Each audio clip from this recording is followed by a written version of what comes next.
everyone, welcome to Kababayan LA. This is America's first and only daily talk show for and about the Filipinos. And for us Filipinos, in order to survive and thrive here in the U.S., we need to get our immigration status in order. And that's what we're going to be talking about today on the show. It's a full show on immigration because there's lots of things going on. It's always in the news these days, and we need to be informed so we know what our next steps are. My name is Janelle Sawyer, Kababayan in Los Angeles, and of course we can't talk immigration here on Kababayan LA without our resident immigration lawyers, Attorney Richard Lowe and Attorney Allison Aquino from Aquino and Lowe Law Firm. Hello and welcome to Kababayan LA. Hello. Good afternoon. And of course, joining us also via Skype is Ronnie Ligo from Balita, because there's lots of things going on in the news as well. Hello, Ronnie. We are on the set with Attorney Richard Lowe and Attorney Allison Aquino. Good afternoon to Attorney Aquino and Attorney Lowe. I'm just honored and proud to say, Janelle, that Attorney Aquino was the one responsible who helped me and my wife get our immigration papers processed here in the United States. We have the same thing in common. Is they also helped me get my green card naman. But okay, let's first talk about this. Immigration, it's in the news. Obama keeps talking about it. It looks like something's finally going to happen this year. Yes, I think you're going to see some movement in the immigration field for first time in a long time. There was some talk about it in 2006, but now you really see the momentum coming towards some sort of agreement. We've had broad indications about what that agreement might look like, but it's moving forward, and that's a good sign. And when you talk about coming together, that's the Democrats and the Republicans. The Republicans are more willing now to compromise and talk about this. Allison. Absolutely. And the proposal that came out recently is a bipartisan proposal, four Republicans, 4 Democrats, and it certainly seems like immigration reform is going to happen probably very soon, specifically because we've never had this type of coalition in a true sense before. What's bringing about this cooperation from the Republicans?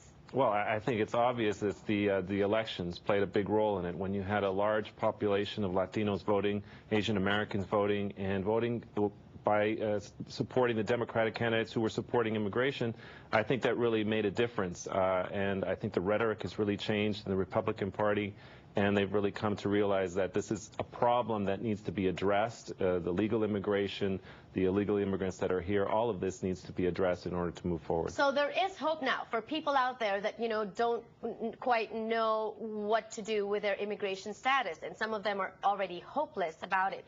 There is hope, but there are no details yet. That's right. Until they reach an agreement. No, there's so much in the news, though. Ronnie, what's new in the news these days? Yeah, I just want to touch on that, the last election, because our report yesterday was that 39%, by mid-2013, 39% of the population will be Hispanics, So there will be actually equalizing the number of whites here in the United States, and I'm pretty sure that the Republicans have noticed this, and in fact, like what was mentioned, 4 Republicans are on the board for immigration reform. Even Senator John McCain, who is, of course, a border state senator, and the conservative himself, Senator Marco Rubio. So we will see, I think, that this year an immigration reform will be a reality. Yes, everyone's talking about that. But when we say immigration, it's such a broad topic. He mentioned borders, or border security. It encompasses people that were the dreamers, people that were born, brought here by their parents, and then all the other stuff, family reunification. So as immigration lawyers, what do you think should be the focus? Will they be reaching an agreement in each of those aspects? What's most important? What is the priority? Well, I think what's happening is you see that rather than trying to take a piecemeal approach to immigration, which was what we were doing in the past, will you pass a border security bill here, maybe do a tweak on the visa system there, there's really a move to do all of those things that need to be done all in one big package.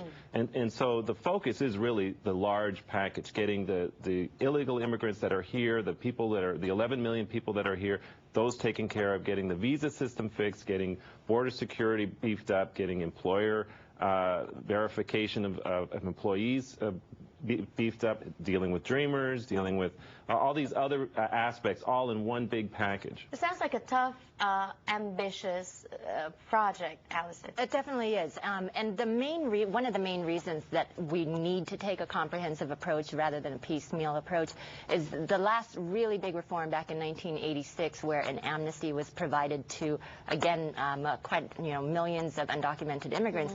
We don't want to create the same thing. Right. And that is part of the goal with creating such an oversweep of our immigration system, is that we want to make sure to address all of the issues so that we don't have this recurring problem. Exactly, too, because there was amnesty granted in that year, and then the same people kept breaking the law. And in the same way, we give these people, sort of like relief. And it's sort of rewarding bad behavior for people that fell in line, for people that spent so much to get, to stick by the rules. Then what's going to become of them? And, they feel that it's unfair. We're going to be talking about that when we return on the show. Don't go away.